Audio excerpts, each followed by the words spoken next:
Hello बच्चों, कैसे हैं आप लोग। आई होप आप सब अच्छे होंगे। तो आज हम करने वाले हैं क्लास 12 के मैथ के चैप्टर नंबर 3 का एक्सरसाइज नंबर 3.4 का इंट्रोडक्शन। इससे पहले और सबका डील किया जा चुका है। आज के सेशन में हम लोग करेंगे inverse of matrix by using elementary transformation method and invertible matrix के बारे में पढ़ेंगे हम लोग यहाँ पे। तो हम लोग स्टार्ट करते हैं भाई। पहला क्या है, इन्वर्टिबल मैट्रिक्स, है ना। देखिए अब इन्वर्टिबल मैट्रिक्स क्या होता है। तो कोई दो मैट्रिक्स है, मान लीजिए ए और बी, ठीक है ना, और वो स्क्वायर मैट्रिक्स है। तो क्या कह रहा है, एक स्क्वायर मैट्रिक्स है जो इसका ऑर्डर एम है, एंड अगर एक और मैट्रिक्स बी एग्जिस्ट करता है सेम ऑर्डर का, तो ए बी बराबर बी ए बराबर आई अगर हो जाए, ए बी बराबर बी ए बराबर आई हो जाए, ठीक है ना, तो बी को कहते हैं inverse matrix of A, and इसको डिनोटेड किया जाता है ए इन्वर्स से। कोई दिक्कत नहीं है। तो बात ये हो रहा है कि अगर एक मैट्रिक्स ए हो जो कि क्या है भाई, स्क्वायर मैट्रिक्स, एक मैट्रिक्स बी है जो भी क्या है, स्क्वायर मैट्रिक्स, तो अगर ए को हम बी से मल्टीप्लाई करें और बी को हम ए से मल्टीप्लाई कर दें, दोनों बराबर होके आई बन जाए, आई फॉर आइडेंटिटी मैट्रिक्स, तो इसका मतलब ए होगा बी का इन्वर्स और बी होगा ए का इन्वर्स, ठीक है ना।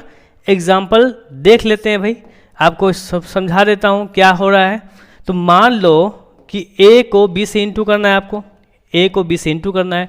जैसे आप ए बी करेंगे आपको पता है मल्टीप्लाई करना आता है ना, 2 - 1 - 3 2, ओके। देन पहला वाला पहले से करेंगे, 2 × 2 = 4 प्लस 3 × 1 = -3, ठीक है ना। देन पहला वाला पहले से करेंगे -6 प्लस 3 × 2 = 6, डन। देन 2 × 1 = 2 हो जाएगा, प्लस -2 हो जाएगा, 2 3 × 1 = 3 प्लस प्लस प्लस 2 × 2 = 4। सॉल्व करेंगे तो 1, ये दोनों कट के 0, ये दोनों कट के 0, एंड ये दोनों का सॉल्व होके 1। तो ए बी किसके बराबर आया भाई, 1 0 0 1। देन आप बी ए करेंगे भाई, बी ए है ना, क्या करना है, बी ए। तो बी ए करें अगर आप, तो बी का वैल्यू 2 - 1 - 3 2, ए का वैल्यू क्या होता है भाई, तो 2 1 3 2, है ना। अगर आप मल्टीप्लाई कर रहे हैं तो आप मल्टीप्लाई सीख चुके हैं इससे पहले, है ना, आप लोगों को आता है। 2 2 = 4, यहाँ पे प्लस माइनस 3 1 = 3 हो जाएगा, 2 3 = 6 प्लस माइनस 3 2 = 6 हो जाएगा, 2 1 = -2 होगा, प्लस 2 1 = 2 हो जाएगा, देन 3 1 = -3, 2 2 = 4। आई होप आप लोगों को समझ में आ रहा होगा। ये दोनों कट के 0, ये दोनों कट के 0, और यहाँ पे 1। ये देखिए ये आया है बी ए, और a into B, B into A, सब क्या आया है, आई आया। आई कहते हैं आइडेंटिटी मैट्रिक्स 1 0 0 1। तो आया, इसका मतलब कि जो a का इन्वर्स है ना वो b के बराबर है, a का इन्वर्स b के बराबर है, और b का इन्वर्स क्या है, ये a के बराबर है, ठीक है ना। यही कहता है इन्वर्टिबल मैट्रिक्स, ठीक है ना। इन्वर्टिबल मैट्रिक्स क्या कहता है, दो अगर आपके पास स्क्वायर मैट्रिक्स है, ठीक है, तो इसका मतलब दो स्क्वायर मैट्रिक्स है आपके पास, तो इसका मतलब अगर ए बी को मल्टीप्लाई करके बी ए को मल्टीप्लाई करके आई आ जाए, तो इसका मतलब कि ए जो है ना वो इन्वर्स होगा बी का, एंड बी जो है ना वो इन्वर्स होगा ए का। कोई दिक्कत नहीं, बात समझ में आया आप लोगों को, ये बात है, ठीक है ना। आगे पढ़ते हैं क्या भाई, इन्वर्स ऑफ अ मैट्रिक्स। अब इन्वर्स ऑफ अ मैट्रिक्स तो आप देख लिया इन्वर्टिबल मैट्रिक्स के हिसाब से। इन्वर्स ऑफ अ मैट्रिक्स को हम लोग डिनोट करते हैं ना, डिनोटेड बाय, किससे डिनोट किया जाता है, ए का इन्वर्स। और एक बात याद रखना है, ए का इन्वर्स कभी भी 1/a के बराबर नहीं होता है, क्योंकि 1/a जो है आपका, ठीक है ना, वो नंबर नहीं है, ये मैट्रिक्स है। अब मैट्रिक्स में ऐसा नहीं, देखिए 2 का पावर -1 करें आप तो 1/2 हो सकता है, लेकिन अगर ए इन्वर्स है तो ए तो इन्वर्स मैट्रिक्स है ना, तो मैट्रिक्स 1/समथिंग नहीं हो सकता है यहाँ पे, ये क्या हो जाएगा, गलत हो जाएगा। आई होप आपको समझ में आ रहा होगा, ठीक है। आगे हम लोग देख लेते हैं। तो ये बातें आपको समझ में आ गई।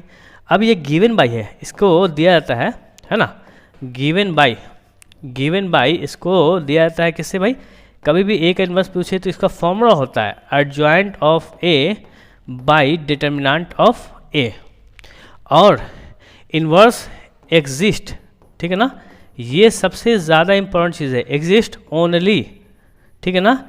ए जो हो जाए वो क्या, ज़ीरो ना हो, ये है डिटर्मिनेंट, ये है डिटर्मिनेंट, ठीक है ना। डिटर्मिनेंट अगर आपका ज़ीरो ना हो तभी इन्वर्स एग्जिस्ट करेगा, नहीं तो इन्वर्स एग्जिस्ट नहीं करने वाला। इसका मतलब अगर एग्जांपल देख लें हम लोग, ठीक है ना, कुछ एग्जांपल देख लें तो अगर जैसे मैं कहूँ इसका कि भाई देखो ए जो है ना 2 4 3 2, क्या इसका एग्जिस्ट करने वाला है, तो मैं सबसे पहले डिटर्मिनेंट निकालूंगा, तो 2 2 जा 4 माइनस 3 4 जा 12, मतलब क्या इसको इससे मल्टीप्लाई करते हैं माइनस देते हैं, इसको इससे मल्टीप्लाई करते हैं -8।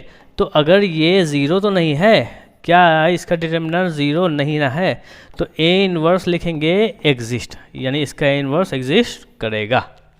और अगर आपका, ठीक है ना, आपका क्या हो जाए भाई, एक क्वेश्चन और ले लेते हैं। जैसे मान लीजिए कि ए है आपका 6 1 3 2, ठीक है ना, इसका आप इन्वर्स आएगा तो सबसे पहले इसका डिटर्मिनेंट निकाल दीजिए, 6 1 जा 6 माइनस 3 2 जा 6, है ना, दोनों कट के ज़ीरो हो गया।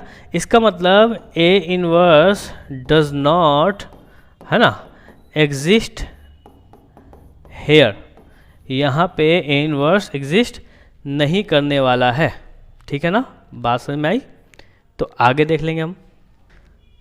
अब बात कर लेंगे, कुछ नोट डाउन कर लेते हैं। If A and B are invertible matrix, भाई ए और बी इन्वर्टिबल मैट्रिक्स, इसका मतलब ए का इन्वर्स बी और बी का इन्वर्स है, देन सेम ऑर्डर है ना, सेम ऑर्डर का, देन ए बी का इन्वर्स निकालेंगे, वो बी का इन्वर्स ए के इन्वर्स के बराबर आएगा। भाई ए बी अगर इन्वर्टिबल मैट्रिक्स है, A and B invertible matrix है ना, इसका मतलब अगर ए बी इन्वर्टिबल मैट्रिक्स है तो ए का इन्वर्स बराबर होगा बी और बी का इन्वर्स बराबर होगा ए के। तो अगर a इंटू बी निकालें इन्वर्स, तो b का इन्वर्स a के इन्वर्स के बराबर होता है। ये बातें आपने याद रखना है, ठीक है ना। अभी हम लोग ना इन्वर्स पढ़ेंगे एलिमेंट्री ट्रांसफॉर्मेशन से, ऐसे फॉर्मूला से बताया मैंने बताया ना भाई, मैंने यहाँ पे क्या बताया कि देखो फॉर्मूला से भी होता है, गिवन बाई किससे, ये, लेकिन ये ना हम लोग डिटर्मिनेंट में पढ़ने वाले हैं, ठीक है ना। अभी हम लोग पढ़ेंगे यूजिंग एलिमेंट्री ट्रांसफॉर्मेशन मेथड, ठीक है ना। तो मान लीजिए वो क्या होता है भाई, ठीक है। तो देखिए inverse of a matrix by using elementary operation, देखिए अब ऑपरेशन से करता है तो ऑपरेशन कैन बी डन। देखिए ऑपरेशन कैसे किया जा सकता है भाई, ठीक है ना, चाहे तो रो से कीजिएगा चाहे तो कॉलम से। क्या है भाई, तो पहला इंटरचेंजिंग ऑफ एनी रो और कॉलम, किसी भी रो और कॉलम को इंटरचेंज कर सकते हैं, ठीक है, या multiplication of the elements of any row और column by a non zero number, किसी भी एक आप कॉलम या रो को मल्टीप्लाई कर सकते हैं किसी नंबर से, ठीक है ना। अभी समझाएंगे और क्या हो रहा है, क्या कह रहा है ये, the addition to the elements of any row और column to the corresponding element of any other row और column multiply by any other non zero number. देखिए मतलब क्या है, देखिए सिंपल सा बात बताता हूँ मैं, एक बस सिंपल एकदम। तो याद रखना, एक चीज़ याद रखना है कि ऑपरेशन जो होगा ना, अगर रो से कर रहे हैं तो रो को करना पड़ेगा, मतलब रो में आप रो जोड़ सकते हैं, रो में रो आप घटा सकते हैं, ठीक है ना, या कॉलम में कर रहे हैं तो कॉलम से करना पड़ेगा, कॉलम में आप कॉलम जोड़ सकते हैं। जैसे आप एग्जांपल ले लीजिए, यहाँ पे पहला एग्जांपल बोल रहा है इंटरचेंजिंग ऑफ एनी रो और कॉलम, कोई भी रो और कॉलम को इंटरचेंज कर सकते हैं, ठीक है ना। वहाँ पे मतलब क्या है कि ए बी सी हो, डी ई एफ हो, जी एच आई हो, ठीक है ना। आप इस वाले को देखिए, इस रो को इस रो से चेंज कर दें तो मतलब क्या है, जी एच आई पहले हो जाएगा और ए बी सी यहाँ हो जाएगा, डी ई एफ, ऐसा किया जा सकता है, ठीक है ना, ये बता रहा है यहाँ पे। लेकिन हम ये काम करते नहीं हैं, ये काम आप डिटर्मिनेंट में होता है। अभी जो आपका काम है वो मैं यहाँ पे करके बताऊँगा। दूसरा क्या बोला है कि किसी को मल्टीप्लाई कर सकते हैं। जैसे मान लीजिए ना कि आप R1 है ना, देखिए मान लीजिए कि आपके पास 2 4 3 2 है, ये है आपका R1, तो आप R1 में काम कर सकते हैं कि 2 से R1 को मल्टीप्लाई कर सकते हैं। इसका मतलब कि आपने इस 2 में 2 मल्टीप्लाई किया 4, 3 2 में 3 2 जा 6, और ये काम इसी तरह रह जाएगा। ये आपका ऑपरेशन हुआ। देन इसने कहा थर्ड वाला आपको, ठीक है ना, कि आप किसी भी एक रो में, जैसे मान लीजिए आप इसको कर सकते हैं कि आप रो 1 में काम करें और रो 1 में 2 रो 2 कर दें। इसका मतलब आप रो 1 को चेंज कर दें, इसका मतलब आप रो 1 को चेंज कर रहे हैं। रो वन को चेंज कैसे करना है, रो वन में जोड़ना है 2 इंटू रो टू। इसका मतलब रो वन आपका 4 है, देखिए तो यहाँ पे प्लस 2 इंटू रो टू आपका क्या है, रो टू में भी 4 है, तो अब आपका 4 प्लस 8 मतलब 12 हो जाएगा। तो अब आपका रो वन जो चेंज होगा, रो टू उसी तरह हो जाएगा, देखिए रो टू आपका उसी तरह रह जाएगा और रो वन में चेंज हो गया, अब कितना हो जाएगा 12। और दूसरा रो वन क्या है, दोनों है ना, तो यहाँ पे 6 रखेंगे यहाँ पे इसको, है ना, प्लस 2 इंटू 6 है ना, 6 नहीं 2 ना हो जाएगा यहाँ पे, यहाँ 2 हो जाएगा, तो 6 प्लस 2 2 जा 4, 6 2 6 4 10, ये आंसर आएगा ऐसा चेंज करने पे। लेकिन यहाँ पे आपको अलग कुछ काम करना भाई, तो हम बताएंगे कैसे करते हैं। यहाँ पे बहुत ही इजी काम है, इसने कहा ऐसा। तो अब हम लोग जान रह गए हैं कि किसी को रो में से रो से करेंगे। अगर कोई कहे ना आपको कि कॉलम से रो को इंटरचेंज कीजिए, भाई रो में कॉलम जोड़ दीजिए, गलत हो जाएगा, बोलिएगा कि नहीं गड़बड़ है ये काम हम लोग नहीं कर सकते हैं, ठीक है ना। इसका मतलब कि आपको रो से, मतलब आप रो वन में काम कर रहे हैं, रो वन में आप रो टू जोड़ सकते हैं, रो थ्री घटा सकते हैं अगर 3 वाला है तो, कॉलम में जोड़ रहे हैं 2 को कॉलम 1 से इंटू कर सकते हैं, कॉलम 2 से जोड़ सकते हैं, किसी भी नंबर में इंटू कर सकते हैं, ये दूसरा बताया है आपको, ठीक है ना। किसी भी पार्टिकुलर रो या कॉलम में किसी भी आप स्केलर से मल्टीप्लाई किया जा सकता है, ठीक है ना। और थर्ड वाला यही कहा है कि भाई किसी भी स्केलर में मल्टीप्लाई करके, ठीक है ना, उसको दूसरे से जोड़ देंगे, उसको तीसरे से घटा भी सकते हैं, ऐसा काम किया जा सकता है, कोई दिक्कत नहीं है। आगे बढ़ जाएं। हाँ तो क्वेश्चन देख लिया जाए, क्या कह रहा है क्वेश्चन में भाई। क्वेश्चन में आपसे कह रहा है using elementary transformation find inverse of the matrices if it exist. अगर इनवर्स एग्जिस्ट कर रहा है तो आपको निकालना है यूजिंग एलिमेंट्री ट्रांसफॉर्मेशन। अब समझने वाली बात ये है यहाँ पे, ठीक है ना, कि यूजिंग ट्रांसफॉर्मेशन कर रहा है आपसे, यूजिंग एलिमेंट्री ट्रांसफॉर्मेशन कह रहा है आपसे, और आपसे कहा है कि अगर एग्जिस्ट करे तो सबसे पहले तो एग्जिस्ट करना चाहिए ना। अगर ये ए है तो ए का डिटर्मिनेंट निकालेंगे हम, और डिटर्मिनेंट निकालने के लिए 4 को 4 से इंटू करते हैं, 4 4 जा 16 माइनस 5 3 जा कितना होता है 15। यहाँ पे आपको सॉल्व करके आ रहा है ए का डिटर्मिनेंट ए 1, और ए का डिटर्मिनेंट अगर 0 ना आए तो ए इनवर्स लिखा जाता है कि एग्जिस्ट कर रहा है, और अगर ए इनवर्स एग्जिस्ट कर रहा है तो आगे सॉल्व होगा, नहीं तो सॉल्व नहीं होने वाला। तो सॉल्व हो गया। अब देखिए बात यहाँ से है, अब आप क्या करेंगे, तो एक बात समझ लीजिए, फॉर एनी स्क्वायर मैट्रिक्स, याद रखिएगा फॉर एनी स्क्वायर मैट्रिक्स, ध्यान देने वाली बात यही है, ए आई बराबर ए हो जाता है। इसका मतलब कि ए को किसी भी कोई मैट्रिक्स है उसको अगर आप आई से इंटू करेंगे ना तो वो ए फिर से दे देगा, आई ख़त्म हो जाएगा। हाँ ये बात याद रखना, ठीक है ना, ये आपको एक तरह से, ठीक है ना, थ्योरी भी है, कॉन्सेप्ट भी है, ठीक है ना। तो ए आई बराबर ए लिख देंगे यहाँ पे, इसके बाद ए इनवर्स के बाद। अब ए आई बराबर ए, तो इसका मतलब ए था क्या आपके पास, देखिए यहाँ पे ए क्या था आपके पास, यहाँ पे ध्यान दीजिएगा कैसे सॉल्व करते हैं हम लोग। यहाँ पे जो आपके पास है, ठीक है ना, ए है, ए की जगह पे क्या है ए, देखिए ए आई बराबर ए, इसका मतलब ए ले लेना है, ए की जगह पे क्या है 4 है, 3 है, 5 है, 4 है, और आई होता है 1 0 0 1, ठीक है ना। लेकिन ठीक है ना, एक काम करेंगे आप यहाँ पे, ठीक है ना, इसको ना थोड़ा चेंज कर देंगे। ऐसे होता है तो क्या मैं ऐसा भी तो लिख सकता हूँ, ए बराबर ए आई, ऐसा भी लिखा जा सकता है ना। हाँ तो ए क्या है आपका, ए क्या है आपका 4 3 5 4, और ए आई क्या आपका 1 0 0 1, ठीक है ना, जाना। तो अब इसके बाद जो है ना काम आपका, इसके बाद होता है, इसके बाद करना क्या है आपको, ये जो पार्ट है उसको 1 बनाना है, इसको 0, इसको 5, इसको फिर से इस 5 को 0 बनाना है, इस 4 को 1 बनाना है। मतलब क्या है, इस पूरे पार्ट को जो ए है ना उसको आई कर देना है। 4 एलिमेंट है ना, तो 4 बार आपको काम करना पड़ेगा, यहाँ पे 4 ऑपरेशन करना पड़ेगा। तो पहला और चौथा ऑपरेशन तो बहुत ईजी होता है यहाँ पे, ये सेकंड ऑर्डर वाले में, है ना। बात समझिएगा, फर्स्ट काम यानी पहला ऑपरेशन R1 में करते हैं, R1 में, और R1 में करते हैं मतलब इस 4 को 1 बनाना है, 1। यहाँ पे कोई भी नंबर रहे, 4 रहे, 5 रहे, -2 रहे, -3 रहे, कुछ तो रहेगा, 1 बनाना है। जो रहे ना उसी का रेसिप्रोकल, मतलब उसका उल्टा से उसी वाले को मल्टीप्लाई कर देते हैं। पहले समझाया था कि मल्टीप्लाई किया जा सकता है। मान लो -2 होता तो मैं करता 1/-2, तो -2 से -2 कट के वो कितना आता 1 आता। अभी भी मैंने अगर काम किया किस में, R1 में, इसका मतलब जो R2 है आपका उसी तरह छूट जाएगा। देखिए R2 जो है आपका ए छूटेगा वहाँ पे और R2 उसी तरह छोड़ देंगे आप, ठीक है ना। और काम किस में कर रहे हैं आप, R1 में काम कर रहे हैं, है ना।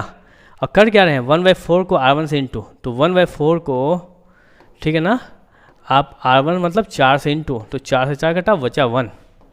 फिर 1/4 में आपने R1 एक ये पार्ट है तो एक ये पार्ट भी है, 5 से इंटू किया है तो भैया 5/4 बचेगा। आप लोगों को समझ में आ रहा होगा। फिर उसी तरह 1/4 से 1 से इंटू करेंगे तो 1/4 आ जाएगा, और 1/4 में 0 से इंटू करेंगे तो 0 आ जाएगा। ठीक है, कोई दिक्कत तो है नहीं, आगे काम कर लेते हैं। पहला स्टेप खत्म। दूसरा स्टेप भी आप आराम से कर सकते हैं। एक प्रोसेस ले लीजिए, हम रो से करते हैं, मेरे को रो बहुत ईजिली हो जाता है। देखिए कोई भी काम कीजिए, है ना, एक ही चीज़ को बार बार कीजिएगा तो परफेक्ट हो जाता है, तो इसलिए आप रो से करेंगे, बहुत ईजी काम हो जाता है। मैं पूरा प्रोसेस समझा दे रहा हूँ। दूसरा वाला मतलब हमेशा आप एक ही काम करेंगे हमेशा, जैसे पहला वाला जो किया ना, बस नंबर चेंज होता रहेगा। यहाँ पे 3 है, अब लाना तो 0 है आप यहाँ पे, है ना, 1 0 0 1 होता है, 1 0 0 1, तो 0 लाना है। क्या करें भाई, यहाँ पे 3 की जगह पे 5 हो जाएगा, 6 हो जाएगा, 1 तो यहाँ रहेगा चूँकि चेंज कर चुके हैं, है ना। तो इसका मतलब इस वाले को इससे इंटू करना है। 3 को ऊपर का R1 होता है और जो रहता है ना नीचे वाला उसी को घटा देना है। अगर हम 5 रहता है यहाँ पे तो 5 को ऊपर से इंटू करते हैं, 5 × 1, और -5 कर देते तो 0 आता। अब यहाँ 3 है तो 3 × R1 का मतलब क्या, 1, है ना, माइनस R2 मतलब R2 तो अभी 3 है आपका, तो 3 में से 3 घट गया, 0 आया। बात समझ में आ रहा है, बात समझ में आना चाहिए, ठीक है ना। बहुत इजी काम है ये। अब आपने अगर R2 में काम किया, आपने R2 में काम किया, इसका मतलब R1 जो आपका है उसी तरह रहेगा, देखिए, ठीक है ना। आपका R1 में कोई चेंज नहीं आएगा, R1 आपका जो है उसी तरह रहेगा। और R2 में आपका चेंज आएगा, देखिए R2 में चेंज आया, क्या आया, 3R1, मैंने सिखाया 3 × 3 -3 0। 3 को मैं मल्टीप्लाई कर रहा हूँ भाई 5/4 से, चूँकि यहाँ पे 5/4 R1 है, और माइनस कर रहा हूँ किससे, R2 मतलब 4 से, मतलब 5 3 15/4 -4, 15 - 4 4 16 अपॉन 4 -1/4। यहाँ पे कितना आ गया भाई, -1/4 आ गया, -1/4 आया है यहाँ पे, -1/4, ठीक है ना। अब ये काम मैं समझाया कर रहा हूँ, आप दिमाग में करेंगे थोड़ा इजी हो जाएगा, है ना, इतना तो आपको अकल है। तो देखिए 3 1 3, 3 1 3/4 -0, तो यहाँ पे 3/4, 3 0 करेंगे -1, यहाँ पे -1 आएगा, डन है। अगला स्टेप क्या करने वाले हैं, ठीक है ना। R2 है, R3 क्या भाई, R3 नहीं, R3 तो है नहीं ना, ठीक है ना। R2 आपका क्या हो गया, है ना। अब क्या है, फिर R1 में काम कीजिए, इसको 0 करना है, इसको 0 करना है, किसको 0 करना है, 5/4 को, है ना।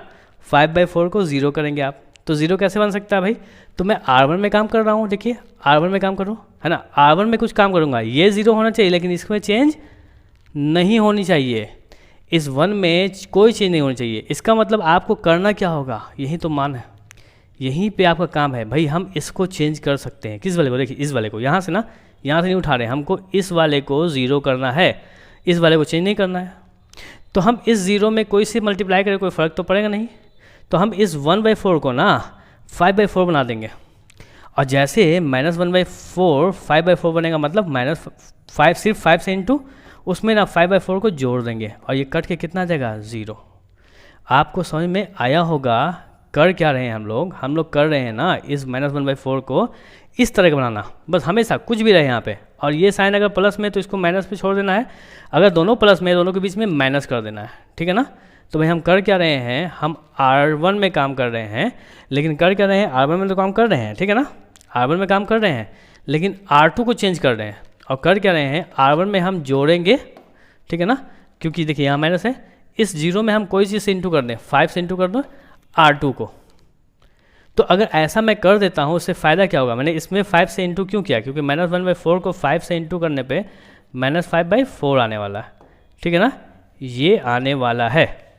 अगर ये आने वाला है तो हम काम कर रहे हैं R1 में, इसका मतलब जो आपका R2 है वो तो सिंपल रह जाएगा इसी तरह, 0 -1/4, यहाँ पे 3/4 और यहाँ पे -1, और आपका चेंज क्या होगा, आपका चेंज होगा R1, है ना, चूँकि R1 में चेंज होगा, तो R1 क्या है आपका, देखिए R1 है 1 प्लस 5 इंटू R2 मतलब 0, तो भाई 1 प्लस 5 इंटू 0 ये पूरा पार्ट 0 मतलब बचा 1। अब अगला स्टेप देखिए, तो यहाँ पे अगला स्टेप क्या करने वाले, वही चीज़ है ना, R1 की जगह पे 5/4, यस, प्लस 5 इंटू R2 की जगह पे आया है -1/4, तो यहाँ पे 5/4 आ गया, प्लस माइनस -5/4 आ गया, यहाँ कट के कितना आ गया भाई 0 आ गया 0। आई होप आपको समझ में आया होगा। अब यहाँ पे आ गया तो यहाँ भी चेंज कर दीजिए ना भाई, सिंपल सा वही तो है, कितना है R1 के कितना है 1/4 है ना, प्लस 5 इंटू R2 कितना है 3/4, तो 1/4 प्लस 5 3 15/4 है ना, 15 16/4, यहाँ पे 4 4 16, आंसर आएगा 4। और लास्ट वाला जो टर्म है वो लास्ट वाला टर्म कितना देगा भाई, क्या करेंगे भाई R1 मतलब यहाँ पे 0 ये वाला पार्ट है ना, प्लस 5 इंटू R2 कितना है -1 यानी -5। कोई दिक्कत तो नहीं होना चाहिए आपको, ठीक है ना। लास्ट स्टेप है, बहुत इजी स्टेप है, लास्ट स्टेप देखेंगे हम लोग यहाँ पे, इस वाले को है ना क्या करना है भाई 1 बनाना है, बहुत इजी स्टेप है। जो पहला स्टेप देखते थे ना तो R2 में काम करेंगे भाई, इसको अगर -1/4 को हमको अगर 1 बनाना है तो -4 से इंटू करें, मैथ्स ख़त्म, 4 से 4 ख़त्म, 1 बचेगा है ना। तो इसका मतलब क्या है कि हम यहाँ पे लास्ट में वही काम करेंगे, यहाँ पे 4 के जगह पे 3 रहता तो 1/3 करते हैं ना, तो -4 से इंटू R2 को, अब R2 जैसे चेंज होता है तो R1 उसी तरह रह जाएगा है ना, R1 आपका उसी तरह रह जाएगा। अब R2 चेंज करेंगे, R2 चेंज करना, देखिए R2 चेंज करने भाई, ये तो 0, देखिए माइनस को किसी -4 को 0 से इंटू करें 0, -1/4 को -4 से इंटू करें 1, देखिए इसको -4 से इंटू करें 4 से 4 कट गया -3, अगर इसको -4 से इंटू करें माइनस प्लस 4 बन जा 4, ये आपका आ गया आंसर आ चुका है। चूँकि ये जब आपका आ गया I और ये हो गया A, ये 4 -3 -5 4। अब अगला स्टेप जो है ना आप क्या कर लेंगे भाई, आपने करना होगा यहाँ पे A का इन्वर्स से इंटू कर देंगे I बराबर A का इन्वर्स A, ठीक है ना, ये होगा 4 -3 -5 4।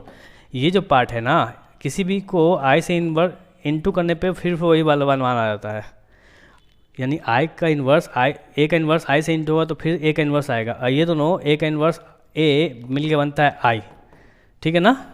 और यहाँ पे ये पूरा पार्ट जो फिर से हो गया 4 -3 -5 4, और ये अगर इससे इंटू हुआ तो फिर से यही बन जाएगा, ठीक है ना। इसका मतलब कि A का इन्वर्स आ गया आपका पास, जो पार्ट है 4 -3 -5 4, यह आ गया A का इन्वर्स जो कि सेकंड ऑर्डर डिटरमिनेंट का है।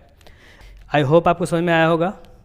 तो एक क्वेश्चन मैंने यहाँ पे किया है, इसके बाद जो है ना अभी हम लोगों को क्वेश्चन करना है 3.4 का, बहुत सारा क्वेश्चन, तो वो हम लोग देखेंगे हम लोग, ठीक है ना। जब तक के लिए आपको थैंक यू।